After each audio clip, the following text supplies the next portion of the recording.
President Biden is cutting his trip to Las Vegas short tonight after testing positive for COVID-19. He has received his first dose of Paxlovid, but the positive test comes at a pivotal moment in the race to the 48th president of the United States.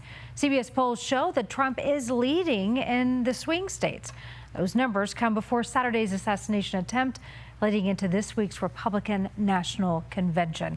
Sean Boyd, of course, has been following this convention for us closely. Sean, polls show the race is tightening even here in Colorado.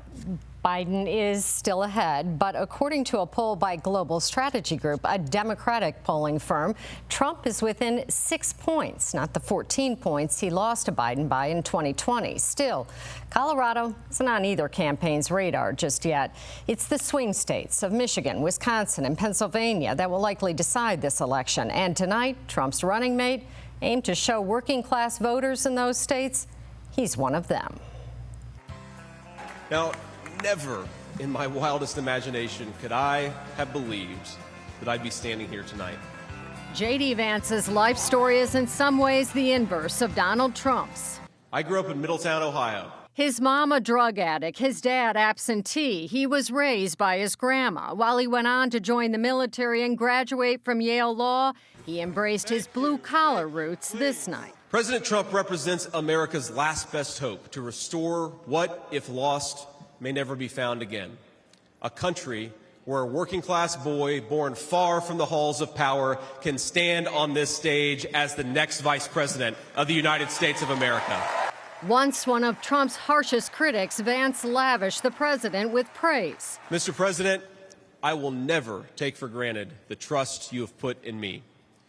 And what an honor it is to help achieve the extraordinary vision that you have for this country.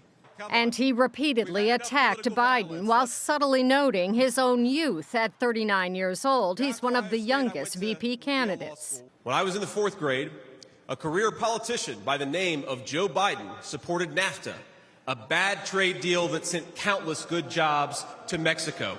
But Vance's main role in the campaign was clear: to win over white working-class voters in Midwest swing states. We're done, ladies and gentlemen, catering to Wall Street. We'll commit to the working man. We're going to fight for American citizens and their good jobs and their good wages.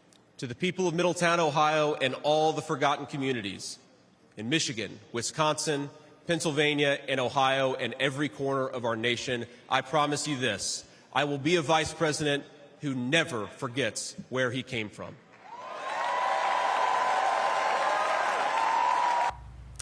While Vance may help Trump with blue-collar voters, it's unclear if he will help him with another key voting constituency, suburban women.